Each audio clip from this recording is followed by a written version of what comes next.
ایک بادشاہ کا ایک وزیر تھا جو بڑا نیک بخت تھا اور بادشاہ کا بہت ہی عزیز بھی تھا، ہمیشہ ہر کام میں بادشاہ کے ساتھ ہی رہتا تھا۔ اس کی ایک عادت تھی کہ کچھ بھی ہو جائے مگر اس کے منہ سے یہی جملہ نکلتا تھا کہ اللہ جو بھی کرتا ہے اچھا ہی کرتا ہے۔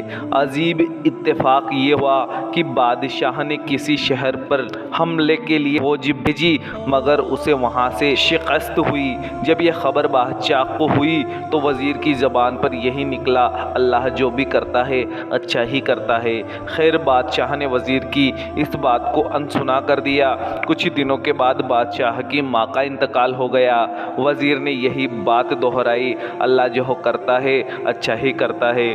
اب کی بار بادشاہ کو بڑا غصہ آیا مگر کچھ نہ کہا۔ اچانک ایک دن کسی کام کو کرتے ہوئے بادشاہ کی ایک انگلی کٹ کر گر گئی۔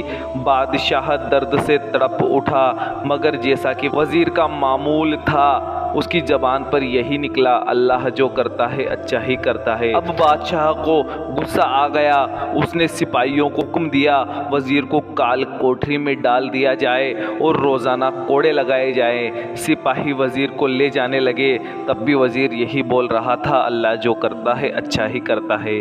خیر 6 مہینے گزر گئے، زخم تو بھر گیا مگر انگلی تو کٹ چکی تھی۔ پھر ایک دن بادشاہ کہیں شکار کو گیا، اس کے سپاہی ساتھی تھے مگر شکار کے پیچھے ایسا گھوڑا دوڑایا کہ سپاہی کہیں چھوٹ گئے اور بادشاہ اکیلا آگے جنگل میں گم ہو گیا۔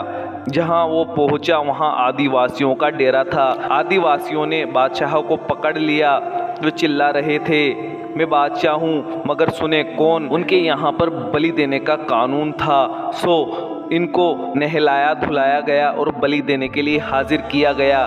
جیسے ہی انہیں لیٹایا گیا گردن کاٹنے لگے تو ایک شخص کی نظر بادشاہ کی کٹی انگلی پر پڑ گئی اور چلانے لگا، بادشاہ کی انگلی کٹی ہوئی ہے، بادشاہ کی انگلی کٹی ہوئی ہے۔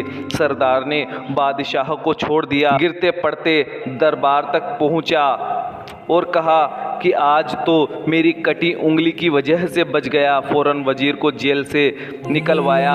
وزیر سے بادشاہ نے کہا کہ اتنا تو مجھے سمجھ میں آ گیا کہ اگر اس دن میری انگلی کٹی نہ ہوتی تو آج میری گردن نہ بچتی، یہ میرے لیے اچھا ہوا مگر تم تو 6 مہینے سے جیل میں ہو، تمہارے حق میں کیسے اچھا ہوا؟ تو وزیر نے جواب دیا کہ حضور میں آپ کا خاص تھا، آپ کے ہر کام میں ساتھ ہوتا تھا، اگر میں بھی آپ کے ساتھ شکار پر گیا ہوتا تو آپ کی تو انگلی کٹی تھی، آپ تو بچ جاتے لیکن میری گردن ماری جاتی، اسی لیے اللہ تعالیٰ نے پہلے ہی مجھے سزا کے طور پر آپ سے جدا کر دیا تھا۔ بادشاہ کو آپ کی بات پر یقین آ گیا کہ اللہ جو بھی کرتا ہے اچھا ہی کرتا ہے۔